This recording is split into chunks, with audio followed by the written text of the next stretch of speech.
Quiero invitar a la congregación, por favor, a abrir su Biblia en el libro de Ageo, por favor. Libro de Ageo.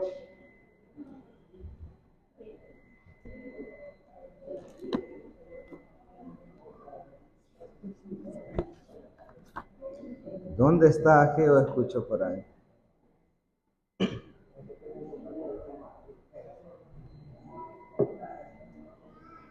Libro de Ageo, capítulo 2. Vamos a dar lectura hasta el versículo 9.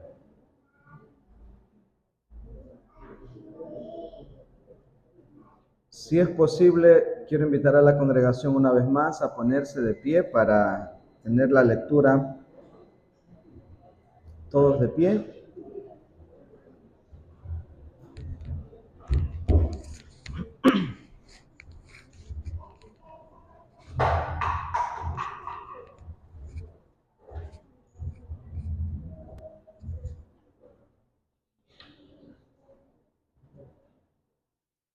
Ageo capítulo 2, como he dicho, los versículos 1 al 9. Si no he encontrado, pida ayuda. Seguramente hay hermanos que pueden ayudarle en el Antiguo Testamento, casi al final del Antiguo Testamento.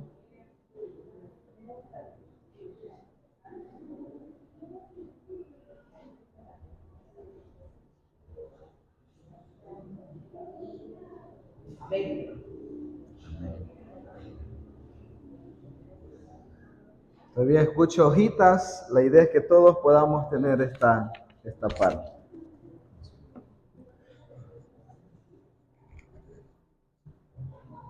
Preste mucha atención a la lectura, hermanos. Ageo capítulo 2, versículos 1 al 9.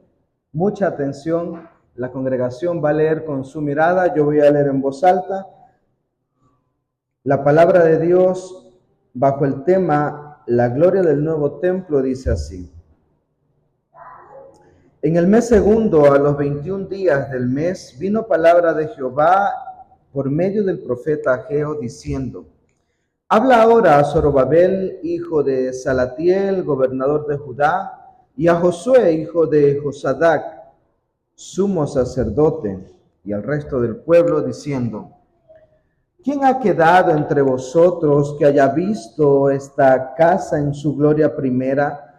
¿Y cómo la veis ahora? ¿No es ella como nada delante de vuestros ojos? Pues ahora, Zorobabel, esfuérzate, dice Jehová, esfuérzate también, hijo de Josadac, sumo sacerdote, y cobrad ánimo, pueblo todo de la tierra, dice Jehová, y trabajad, porque yo estoy con vosotros, dice Jehová de los ejércitos, según el pacto que hice con vosotros cuando salisteis de Egipto. Así mi espíritu estará en medio de vosotros, no temáis. Porque así dice Jehová de los ejércitos: He aquí, ¿a poco yo haré temblar los cielos y la tierra, el mar y la tierra seca? Y haré temblar a todas las naciones, y vendrá el deseado de todas las naciones, y llenaré de gloria esta casa, ha dicho Jehová de los ejércitos. Mía es la plata, y mío es el oro, dice Jehová de los ejércitos. La gloria postrera de esta casa será mayor que la primera, ha dicho Jehová de los ejércitos, y daré paz en este lugar, dice Jehová de los ejércitos. Oremos, hermanos, por favor. Amado Dios y buen Padre, nuevamente nos acercamos delante de ti. Nos acercamos, Señor, confiados primero en que tú estás en medio de nosotros, Señor, confiado en tus promesas, confiado en tu palabra. Reconocemos, oh Señor, que nuestro pecado es grande, que nos distancia, Señor, de ti. Pero hubo alguien que quiso ocupar nuestro lugar y que nos permitió por pura gracia hoy tener la oportunidad de estar en este lugar. Nos permitió por pura gracia, Señor, tener la oportunidad de arrepentimiento. Y no por algo bueno que haya en nosotros, sino por pura, solamente pura gracia tuya, Señor. Has sido tú, mi Dios, quien has puesto en nuestros corazones el deseo de estar acá. Y aquí estamos, Señor, atentos a tu palabra, convencidos, Señor, que tú un propósito tienes en esta mañana y nos has traído, Señor, por algo, para algo. Señor, si hay algún vacío, que tú lo llenes. Si hay algún anhelo de corazón, que seas tú otorgando conforme a tus misericordias. Si hay una necesidad, que seas tú supliendo. Si hay algún dolor, que tú seas sanando, Señor. Tú y solamente tú, mi Dios, conoces la vida íntima, personal de cada uno de los que estamos acá, Señor. Y no estamos en mejor lugar que en tus manos, mi Dios. Y por eso pido, Señor, que nos sostengas, que nos abraces y que estés con nosotros bajo esa promesa que diste a tu pueblo, al pueblo de Israel. La misma promesa en esta mañana nos des, Señor, conforme a tus misericordias. Bendice este tiempo, Padre. Toma el control de todo este tiempo, incluido, Señor, de mis palabras, de mis pensamientos, de mis anhelos.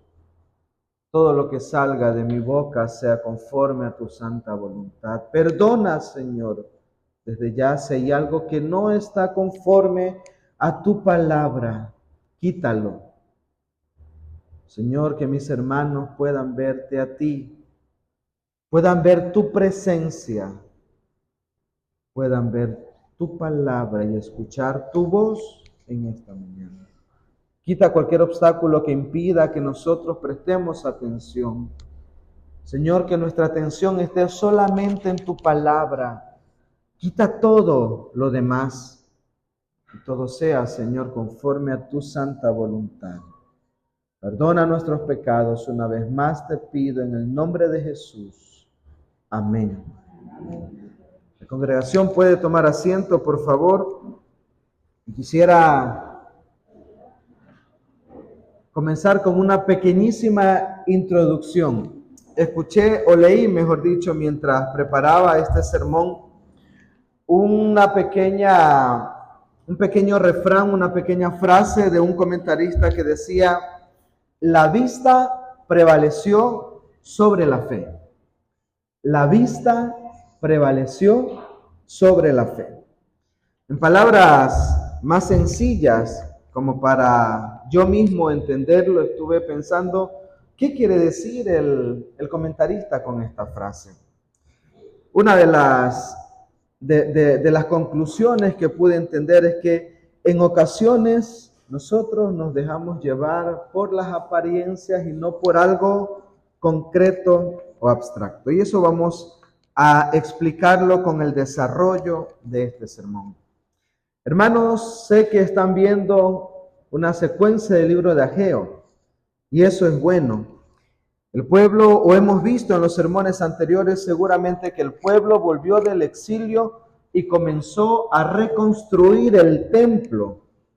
Pero también hemos visto que este pueblo se cansó, se distrajo y de alguna manera dejó la obra a un lado.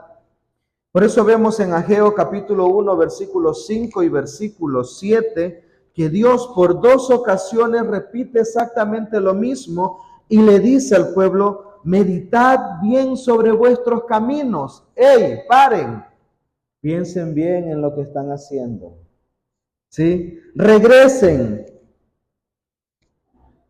Ellos estaban esforzándose en todo, pero nada prosperaba porque habían puesto sus prioridades antes que la voluntad de Dios. Sin embargo, cuando ellos obedecen, Dios va a responder y va a responder con gracia. Por eso hemos visto en el versículo 13 del capítulo 1 que Él dice al pueblo: yo estoy con vosotros. Qué hermosa promesa que recibe alguien que está totalmente desanimado, cansado y turbado. Hermanos, en el primer capítulo pudimos ver que la necesidad que tenía el pueblo en ese momento era la necesidad de un mensaje que vaya directo a las conciencias, al corazón. En este capítulo vamos a ver que se trata de una necesidad de consolación, ¿sí? De aliento a los corazones de una nación que recién ha sido despertada por Cristo, cuando Él ha dicho: meditad bien sobre vuestros caminos, yo estoy con vosotros. Por eso puedo resumir que lo que parece pequeño e insuficiente en nuestras manos, Dios lo llena de gloria, pero solamente cuando Cristo está presente. ¿Sí? Repito, lo que parece pequeño e insuficiente en nuestras manos, Dios lo llena de gloria, pero esto pasa solamente cuando Cristo está presente. En esta mañana, bajo Ageo capítulo 2, versículos 1 al 9, quiero ver el sermón que he titulado: En Cristo lo pequeño se vuelve glorioso. En Cristo lo pequeño se vuelve glorioso. Vamos a ver y vamos a ver qué Dios nos quiere decir con respecto a estos 9 versículos según Ageo capítulo 2. Vaya conmigo nuevamente a Ageo capítulo 2 y lea por favor el versículo 2 y 3. Dice la palabra de Dios: habla ahora a Zorobabel, hijo de Salatiel, gobernador de Judá, y a Josué, hijo de Josadac, sumo sacerdote, y al resto del pueblo, diciendo: ¿quién ha quedado entre vosotros que haya visto esta casa en su gloria primera? ¿Y cómo la veis ahora? ¿No es ella nada delante de vuestros ojos? Es interesante porque aparentemente en estos 2 versículos hay un núcleo, hay un interesante pensamiento en cuanto a lo que Dios hizo escribir al profeta. ¿Sí? Dios quiere dar algo, ¿sí? Dar un mensaje por medio del profeta Ageo. Y mire que es interesante porque el mensaje es bastante claro, bastante específico. Dice el versículo 2, habla ahora a Zorobabel, hijo de Salatiel, quien era gobernador de Judá, y también a Josué, hijo de Sodacac, ¿sí? Sumo sacerdote, y al resto del pueblo. Hay un orden, hay un mensaje para cierto grupo, o quizás no solo para cierto grupo, sino para todos, para el gobernador, para el sumo sacerdote y para el pueblo. Hay un mensaje, partamos desde allí, congregación. Hay un mensaje que quería ser dado por medio del profeta Ageo de parte de Dios. Este mensaje lo vemos y lo encontramos en el versículo 3.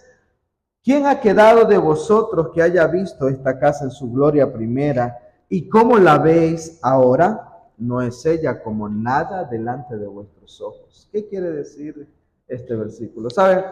Fue un desafío para mí también entender este versículo. ¿Sí? Este versículo conecta directamente a una comparación que Dios quiere que el pueblo medite, o en la que Dios quiere que el pueblo medite. ¿Sí? ¿Comparación de qué? Recuerde que el pueblo estaba en un proceso o estaba con una orden de reconstruir el templo. Quiere decir que hubo uno antes de el que ellos van a hacer, ¿verdad? Reconstruir. ¿Y saben? Se refiere al templo que fue hecho por Salomón. ¿Sí? El pueblo tenía esta gran tarea de reconstruir el templo de Jehová. Y la comparación que se está haciendo en el versículo 3, ¿quién ha quedado entre vosotros que haya visto esta casa en su gloria primera? Es como que el profeta Ageo esté diciendo: ¿quién se acuerda del primer templo construido por Salomón? La gloria de ese templo. Lo magnífico que era ese templo. ¿Alguien de ustedes se acuerda? ¿Sabe? habían pasado aproximadamente 70 años, ¿sí? 70 años desde la destrucción del templo de Salomón hasta este momento. Y en el versículo 3 está haciendo una pregunta: ¿quién ha quedado entre vosotros que haya visto esta casa en su gloria primera? ¿Y cómo la veis ahora? Comparen cómo va quedando o cómo va su trabajo con respecto a la gloria de la primer casa de Jehová, del primer templo. ¿Sabe? Esto para mí es bien desafiante. Es una forma de enseñar que solo nuestro Dios puede tener. Se dice que no todos se acordaban, porque ya se trataba de otra generación, pero sin embargo habían ancianos de más de 70 años y seguramente ellos sí se acordaban. Ellos sí se acordaban de cómo había sido este templo anteriormente y podían ver cómo iba el proceso de la construcción de este nuevo templo. Hermanos, de alguna manera el entusiasmo de este pueblo se había enfriado. El problema era que los más ancianos que habían podido conocer en su infancia el templo salomónico, es decir, el templo de Salomón, sembraron entre el pueblo de alguna manera una o cierta depresión espiritual. ¿Sí? Sembraron algo así, porque había eso. El templo de Salomón tenía esto. Aquel tiempo era así. Aquel edificio era así.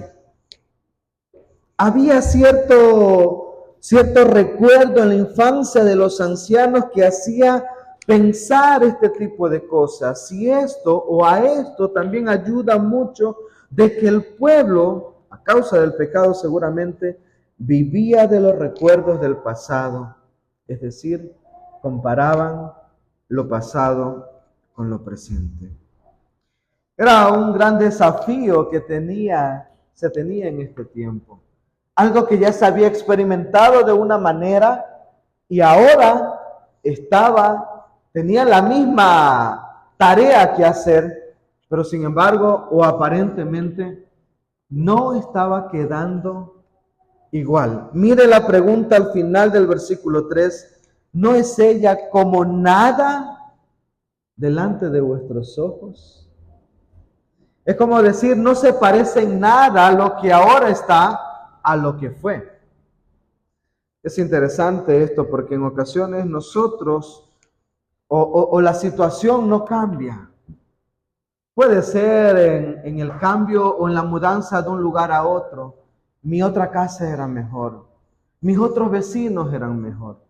O puede ser que suceda o haya sucedido, estoy seguro que así ha sido porque lo hemos vivido y lo hemos experimentado en la iglesia El Amparo, luego de la salida de cada uno de los misioneros.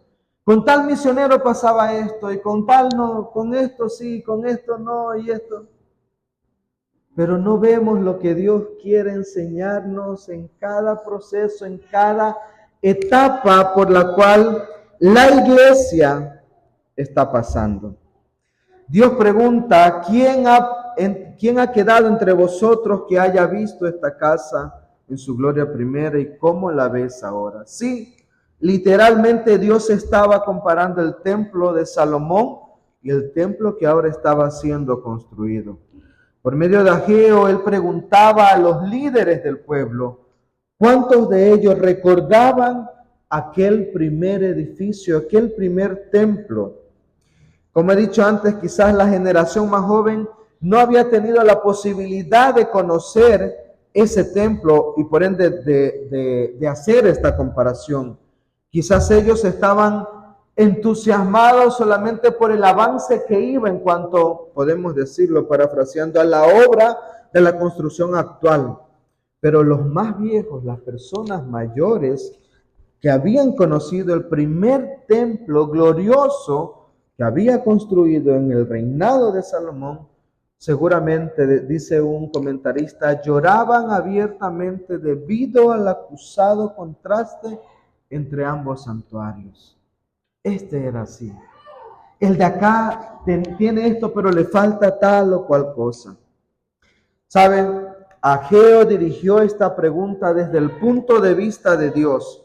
Para él, es decir, para Dios, solamente había una casa de Jehová en Jerusalén, indistintamente de quién la haya construido, indistintamente quién haya sido o quién haya sido un instrumento, sea que fuera construida por Salomón o por Zorobabel. Esto, hermanos, nos deja una gran enseñanza de que los pensamientos de Dios no son los pensamientos del hombre.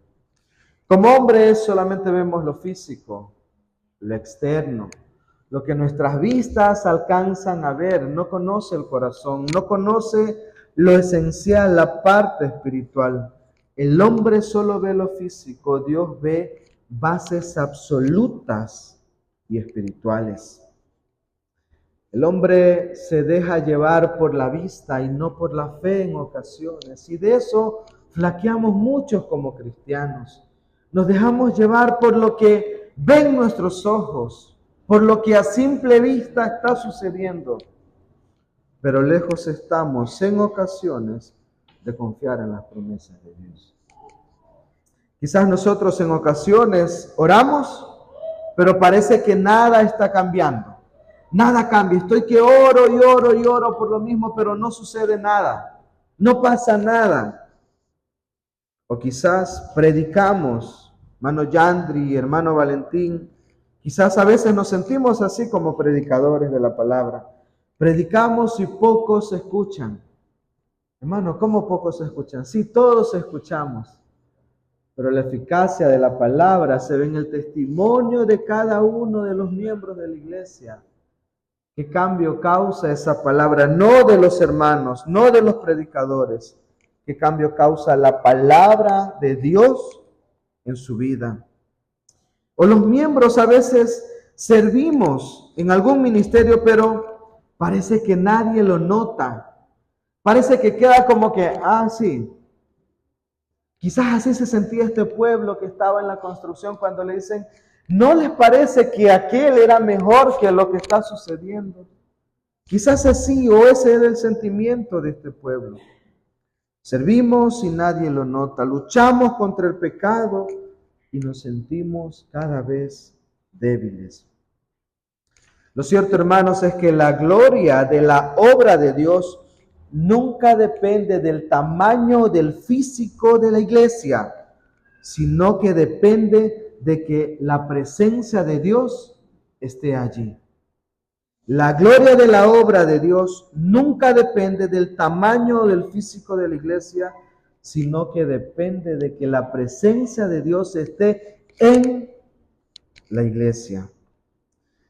Si su presencia está allí, si Dios por medio de su Espíritu Santo, como vamos a ver después, está allí, lo pequeño, lo insignificante se va a volver glorioso, porque no va a depender de las fuerzas, de sus fuerzas, ni de mis fuerzas, sino de la presencia de Dios que actúa en la vida de sus hijos.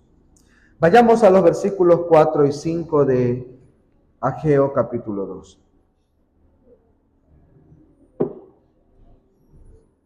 Pues ahora, Zorobabel, esfuérzate, dice Jehová. Esfuérzate también, Josué, hijo de Josadac, sumo sacerdote, y cobrad ánimo, pueblo todo de la tierra, dice Jehová, y trabajad, porque yo estoy con vosotros, dice Jehová de los ejércitos. Según el pacto que hice con vosotros cuando salisteis de Egipto, así mi espíritu estará en medio de vosotros. No temáis. Hermanos, Dios está siempre pendiente y cerca de las debilidades de los suyos. Dios está al tanto de todo. Mire que Dios anima al pueblo de dos maneras. Dios en estos versículos está animando a su pueblo. Primero sí hace una comparación, pero mire lo que dice. Está diciendo, pero ahora Zorobabel, esfuérzate. Josué, esfuérzate. Pueblo todo, cobrad ánimo. ¿Sí? Dios está animando de dos maneras. La primera manera de animar al pueblo es recordarles su propio pasado. ¿sí?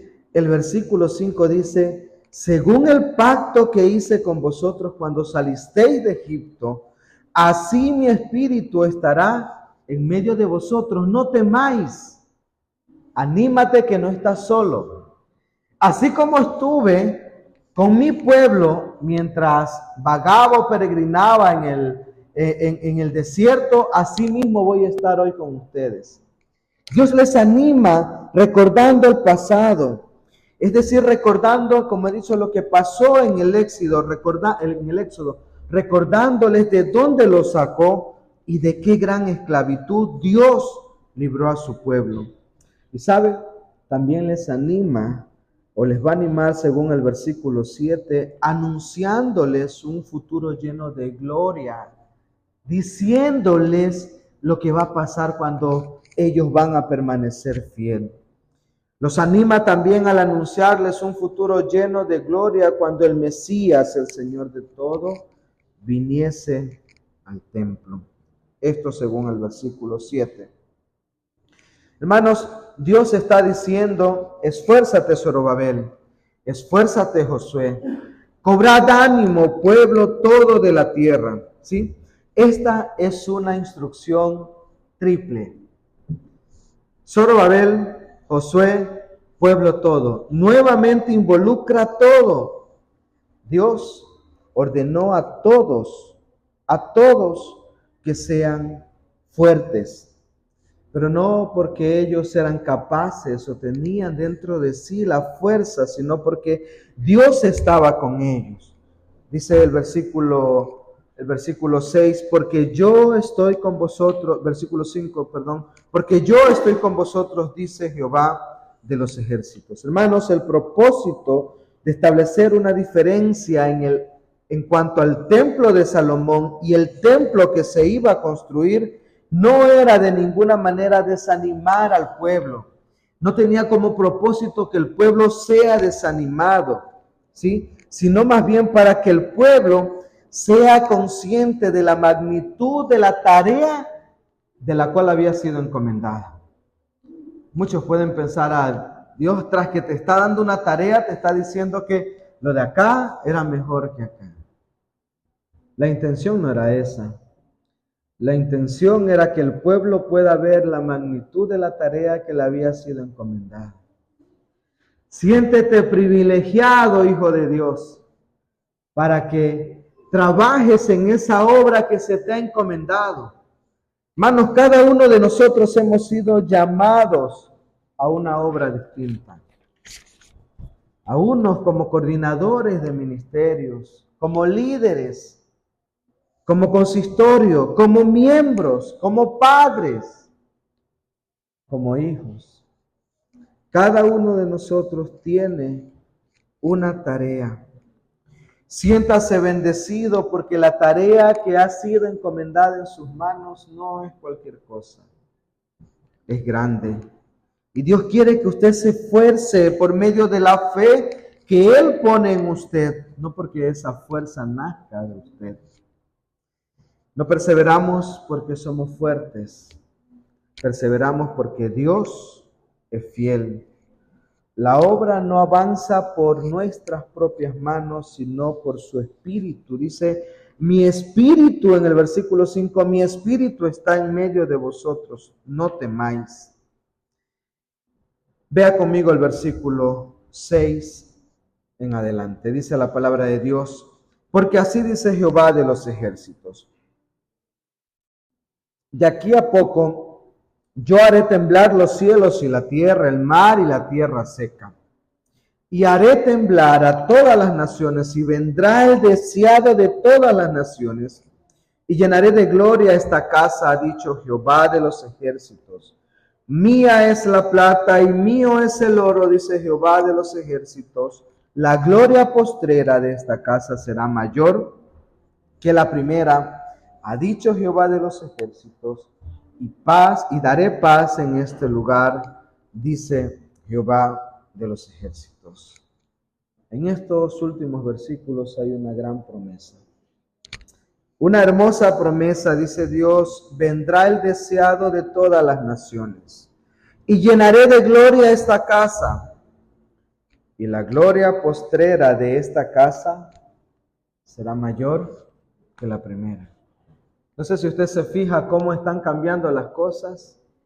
Primero comparaba la gloria de la primer casa en cuanto a lo que estaba pasando ahora con el nuevo templo. Y ahora él está diciendo, llenaré de gloria esta casa, esta nueva obra. Esta reedificación la llenaré de gloria. Y la gloria postrera, es decir, la que va a venir en este nuevo templo, ¿sí?, de esta casa, será mayor que la primera. Será mayor que la primera. Hermanos, seguramente, y a causa de nuestra ceguera, usted va a pensar, o muchos van a pensar, quizás el pueblo pensaba o esperaba algo para que la casa nueva o el templo que se estaba construyendo tenga una similitud. Usted sabe que Salomón tenía recursos que nadie tuvo, ¿sí? Oro, la iglesia de Salomón fue hecha con oro, con plata, con todos los lujos, podemos decirlo. Quizás este pueblo esperaba esto también, para que el templo que se estaba construyendo se parezca en algo al de Salomón. Pero Dios no promete oro, no promete ese tipo de cosas. Dios promete a Cristo. Dice el versículo 7, vendrá el deseado de todas las naciones y llenaré de gloria esta casa, y la gloria postrera de esta casa será mayor que la primera. Él da algo mucho mejor de lo que el pueblo está esperando. Porque el pueblo seguramente o sus ojos estaban puestos en lo físico de la iglesia. Pero Dios ya estaba prometiendo a un Salvador para todo ese pueblo. Sabía que nuestra esperanza no radica en la tierra, sino en el cielo. Nuestro tesoro no está acá en la tierra, sino en el cielo. Hermanos, el templo de Zorobabel no tuvo grandeza extrema en comparación al otro. Pero allí, en ese templo que no tuvo grandes riquezas, siglos después, en ese mismo templo caminaría el Mesías, el Cristo, el Señor. Ese templo humilde sería testigo del Hijo de Dios. Salomón construyó con oro, con plata, con riquezas, con lujos. Zorobabel construye en la pobreza, sin nada de ese tipo de cosas. Pero alguien más grande iba y estaba construyendo su propia iglesia. Ese es Cristo. Cristo construiría su iglesia con su sangre, con su propia sangre. La gloria postrera entonces no representaba la arquitectura o a lo físico del templo. La gloria postrera radicaba en la salvación que Dios iba a dar a su pueblo. La gloria de Dios se ve con ojos de fe, no con vista humana. Solo así podemos entender en ocasiones el propósito de Dios. Imagínese por un momento y piense mucho en este ejemplo. Imagínese a Cristo en la cruz. Imagínese a nuestro Señor en aquella cruz, muriendo, agonizando. Para muchos, esa cruz pareció un fracaso. Murió. El que decía ser el Señor, el Dios, murió allí en esa cruz. Lo que parecía un fracaso se convirtió en una señal de vida, en una señal de victoria eterna, en una señal de triunfo. Por eso podemos decir, hermanos, que lo pequeño, lo insignificante, lo que parece un fracaso en manos de Dios, se convierte en gloria, definitivamente. Se convierte en útil. ¿Qué pasa con su vida? ¿Cómo está usted o cómo podemos aplicar esta parte en nuestras propias vidas? ¿Se deja llevar mucho por lo que sus ojos ven, su mente piensa, su corazón siente humanamente? ¿Se deja llevar mucho por las apariencias y por ende se desanima con facilidad? ¿Cómo está usted? ¿Qué está pasando en su vida en estos momentos? ¿Qué proceso del templo, su cuerpo es un templo, qué proceso de su propio templo está viviendo en este momento? ¿Está siendo edificado? ¿Está desanimado? ¿Está sin materiales quizás? ¿Qué pasa por usted? Hermanos, algo muy importante que hizo el pueblo o que debe hacer este pueblo para salir de este desánimo, sacudirse, pararse, levantarse y trabajar con ánimo, es creer en las promesas de Cristo. Y parece algo tan sencillo, porque teóricamente sí, yo creo, sí hermano, yo sé, yo creo, pero en la práctica, ¿realmente estamos conscientes de lo que es la práctica de creer en las promesas de Dios, en la práctica de vivir por fe? Ese es el desafío que usted y yo tenemos. Hermanos, el pueblo veía un templo pobre, un templo que si en la comparación no se parecía nada al templo de Salomón, pero Dios veía de ese templo el lugar donde Cristo sería revelado. Quizás hoy nosotros vemos oraciones pequeñas, insignificantes. Quizás vemos una fe débil, avances lentos, una iglesia que no tiene grandeza en infraestructura y pequeña. Pero a eso, en lo que nosotros vemos tan pequeño, Dios lo único que va a ver es la obra de Cristo allí, en su fe, en su vida, en su corazón, en la iglesia, la presencia del Espíritu de Dios, un templo vivo, creciendo para vida eterna. Recuerde que su mirada no es la mirada de Cristo. Hermano, no mire de ninguna manera el tamaño de su iglesia, de su templo. Mire más bien quién habita en su templo. ¿Quién es el dueño y señor de ese templo? Y así él va a decir como en el versículo 5, ¿sí? Mi espíritu estará en medio de vosotros, no temas, porque este templo será mejor que el anterior, que el primero. Mire más bien quién habita en su templo. Su vida cristiana puede parecer débil, sin fuerza, pero le aseguro que Cristo no es débil. Cristo es todopoderoso. La iglesia puede parecer pequeña, pero el Espíritu de Dios no es pequeño, es grande. Y créame, es un Dios de milagros. ¿Sí? Es un Dios de milagros. Y ha hecho y hemos sido testigos de milagros de parte de nuestro Dios. Hermanos, nunca olvide que a pesar de que su fe, o usted puede ver su fe como inestable, el pacto que Dios hizo con su pueblo nunca va a cambiar, porque la gloria postrera será mayor que la primera. ¿Y sabe por qué?